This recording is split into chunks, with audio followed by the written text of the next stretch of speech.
रोहित विराट का बल्लेबाजी देखने में जहां मजा आया हमको पहले इनिंग्स में, दूसरे इनिंग्स में इनकी गेंदबाजी देखने में भी मजा आया। सेमीफाइनल में हमसे अब भिड़ेंगे काला साया यानी कि ब्लैक कैप्स। नीदरलैंड्स के खिलाफ जो भारत तैयारी कर सकता था छठवें गेंदबाज के लिए, क्योंकि क्या पता हमारे 5 गेंदबाज तो काफी बेहतरीन कर रहे हैं, लेकिन छठवें गेंदबाज की हमको कभी भी जरूरत हो ही सकती है। खास बात यह है कि वो खिलाड़ी जो अपनी एंकरिंग बैटिंग के लिए जाना जाता है, इंडिया के लिए वर्ल्ड कप हिस्ट्री में सबसे तेज सेंचुरी लगाया है।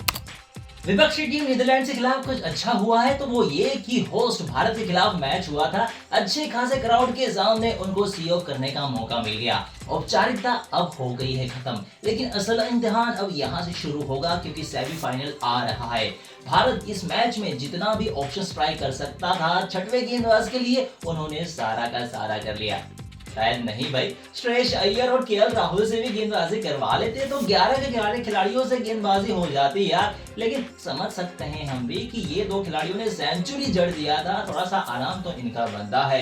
लेकिन ये समय अब थोड़ा आराम करने का नहीं है और ज्यादा कमर कस लेने का है, क्योंकि सेमीफाइनल में हमसे अब भिड़ेंगे काला साया यानी कि ब्लैक कैप्स। और इनसे जो हमारा मुकाबला है उसमें हमारा नतीजा इतना हमारे पक्ष में नहीं रहा है, तो इनसे थोड़ा सा बच के रहना होगा। लेकिन बाबू ये समय अलग है, मुकाबला अलग है, मौका अलग है, जगह अलग है और ये टीम भी अलग है। और ये अलग टीम लीग मैचेस में तो बेहतरीन करती हुई देखी है, एक भी मैच नहीं गवाया है और 9 मैच में 9 मैच जीत कर ही हम सेमीफाइनल में पहुंचे हैं। तो दबदबा हमारा आप देख ही सकते हो कितना खतरनाक रहा है। किसी भी एक टीम को हमने ज्यादा हावी नहीं होने दिया और लगभग हर मैच में हमने उनको एक तरफा हराया है। इस तरह से हम कह सकते हैं कि हम अच्छी शुरुआत के साथ अच्छे अंजाम के साथ आगे जाते हुए दिख रहे हैं। लेकिन फिलहाल के लिए अगर लौट आते हैं इस मैच में, तो नीदरलैंड्स के खिलाफ जो भारत तैयारी कर सकता था छठवें गेंदबाज के लिए, क्योंकि क्या पता हमारे 5 गेंदबाज तो काफी बेहतरीन कर रहे हैं, लेकिन छठवें गेंदबाज की हमको कभी भी जरूरत हो ही सकती है।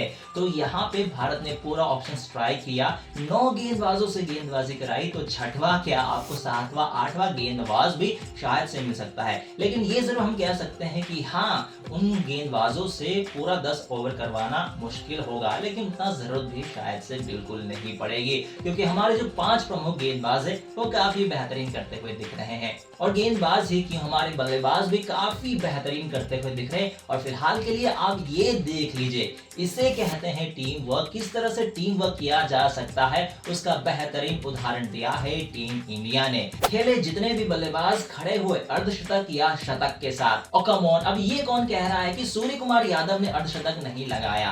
भाई एक गेंद में अर्धशतक कौन लगा सकता है? ये तो वही बात हो गया कि एक गेंद में 2 विकेट, कैच भी आउट कर लेना और रन आउट भी। नहीं भाई, ऐसा नहीं होता है। फिलहाल के लिए तो जो हम जानते हैं क्रिकेट, उसमें तो नहीं होता। फ्यूचर में क्या हो सकता है किसको पता है। नीदरलैंड के खिलाफ केएल राहुल ने सेंचुरी लगाया, लेकिन खास बात यह है कि वो खिलाड़ी जो अपनी एंकरिंग बैटिंग के लिए जाना जाता है, इंडिया के लिए वर्ल्ड कप हिस्ट्री में सबसे तेज सेंचुरी लगाया है केवल 62 गेंदों में, और उन्होंने पीछे किया है रोहित शर्मा को 1 गेंद से। और जिस तरह से हम बात कर रहे थे कि श्रेयस अय्यर बेहतरीन बल्लेबाजी कर रहे हैं, तो ये खिलाड़ी भी 1 सेंचुरी तो डिजर्व करता ही है। बस सवाल ये था कि नीदरलैंड के खिलाफ क्या उनकी बल्लेबाजी आएगी या फिर नहीं, क्योंकि तीनों ही जो टॉप ऑर्डर है वो अच्छी बल्लेबाजी कर रहे थे, लेकिन बल्लेबाजी आई भी। और जिस तरह से इस खिलाड़ी ने बल्लेबाजी की, नाबाद 128 रन बना दिया और बता दिया कि ये खिलाड़ी फ्यूचर स्टार है मिडिल ऑर्डर में टीम इंडिया के लिए। और साथ में जो तैयारी चाहिए, कॉन्फिडेंस चाहिए था, वो भी बरकरार रखा है हमारे टॉप ऑर्डर में। रोहित, गिल और विराट कोहली ने भी हाफ सेंचुरी जड़ दिया। लेकिन रोहित विराट का बल्लेबाजी देखने में जहां मजा आया हमको पहले इनिंग्स में, दूसरे इनिंग्स में इनकी गेंदबाजी देखने में भी मजा आया। ऊपर से शानदार बात ये रही कि इन दोनों ही खिलाड़ियों के नाम 1-1 विकेट भी रहा।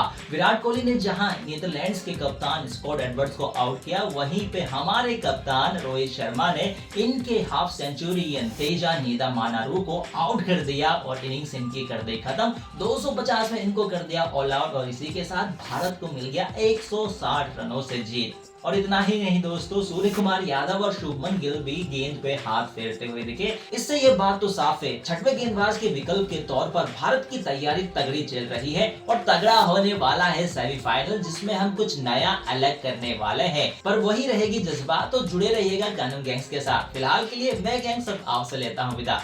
Good bye and take care.